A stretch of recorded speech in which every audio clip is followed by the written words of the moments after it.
It's the middle of the night in the cold, dark Swedish forest. You don't know when you're going to start. You don't know what the course will look like until your teammate hands over the map to you. Then you have to run as fast as you can while you navigate to your checkpoints in the middle of the forest. And you only get to use a map and a compass.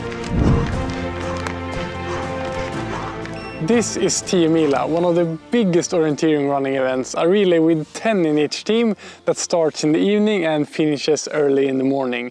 And although this event might seem odd to non-orienteers, I love this race. After ending my elite career, I had a couple of years where I almost haven't ran any orienteering competitions.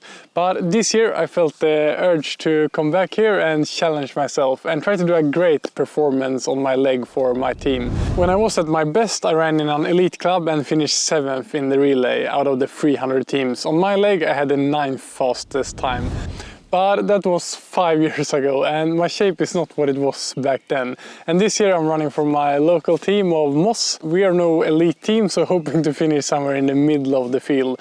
But I really want to come back to orienteering racing with a good race. So my quite ambitious goal is to catch a lot of teams and finish my leg in the top 10%. So that would mean having a top 30 finish on my leg. I'll run the 6th leg for my team, and that means that I will start somewhere around 3 AM in the middle of the night. 5 minutes to the start. You may enter your starting position waiting for your map.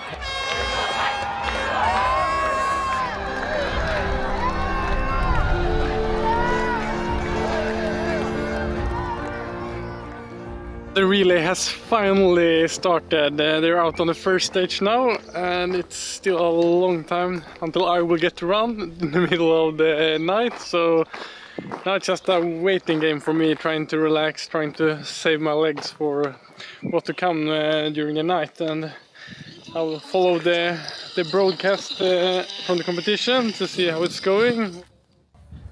Are you getting ready to run, Sondre? Yes. Sondre is running the 5th leg and I'm running the 6th, so you will hand over the relay to me.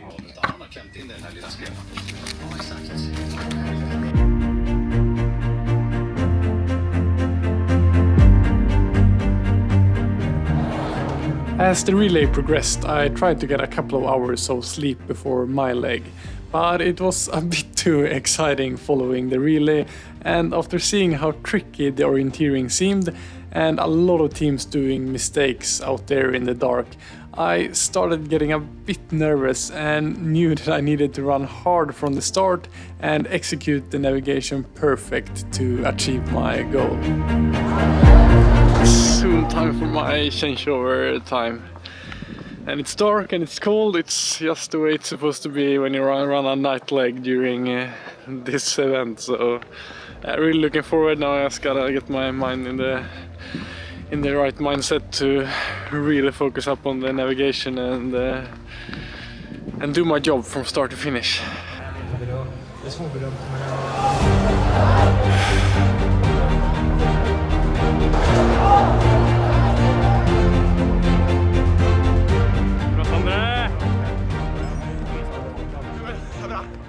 After a good leg from Sondre, he hands over the map to me and I finally get to go out and run. At this point we're all the way back in 259th position, so I'm eager to try to catch as many teams as possible.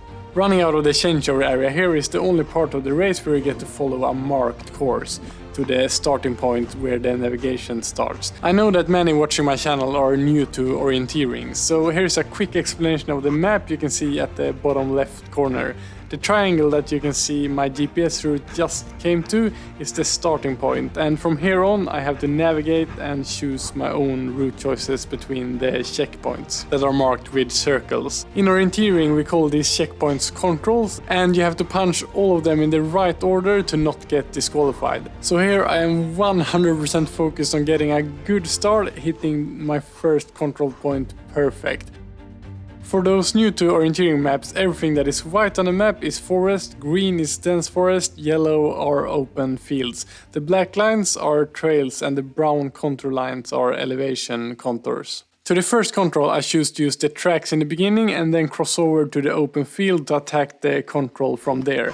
But I end up in this green, super dense forest and get a bit stressed that I was going to get stuck there. But I just keep checking my compass to end up out on the field. My leg in this relay is 6.3 kilometers long, but that is if you run complete straight lines between the controls. So the actual running distance will be longer. After a tough climb up the hill, I know that I am close to my control, but I get a bit worried when I don't see it at first. But I decide to just trust my navigation and just continue a bit, and finally I can see it. It's such a relief in any orienteering race to hit the first control point in a good way.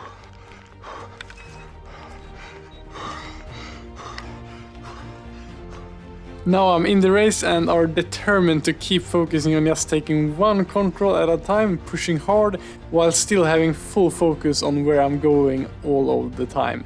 And if you're wondering why this relay goes through the night, it is to have some of the legs like mine in complete darkness, since it makes the navigation so much more challenging when you just have the light from your headlamp. And it is also one of my favorite things to do to get to run fast through a dark forest. It really feels like an adventure every time you head out during the night like this. So I was really happy to have been selected for a night leg in our team. I also hit the second control perfectly, and to the third control I'm a bit unsure of what route choice is the fastest. But I decided to run a bit further to the right on a trail to get a bit faster running.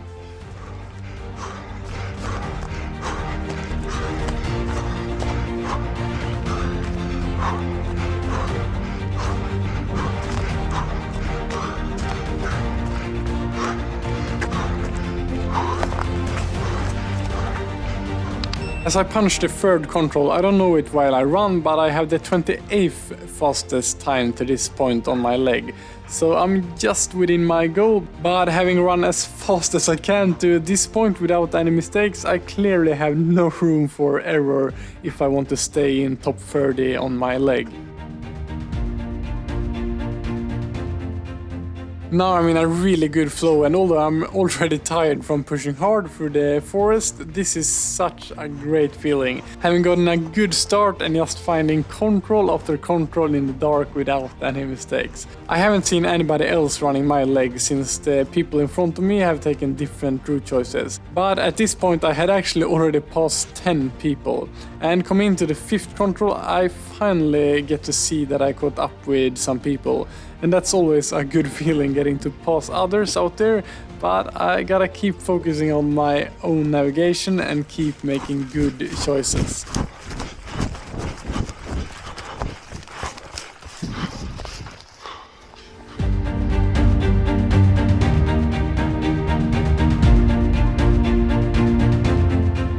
To my 9th control, I once again choose to run a bit longer to get to run on some trails and avoid running up and down some hills. And with continued good navigation, I have managed to stay top 30 on my leg. At this point I have the 27th fastest time. Coming into the 10th control, I once again get a bit stressed since I don't see the control. And at moments like this, it is really easy to start running around in circles looking for the control and lose a lot of time. But I managed to calm down, check my map and compass an extra time and see that the control should be right here. And once again, it's a huge relief to see the actual control.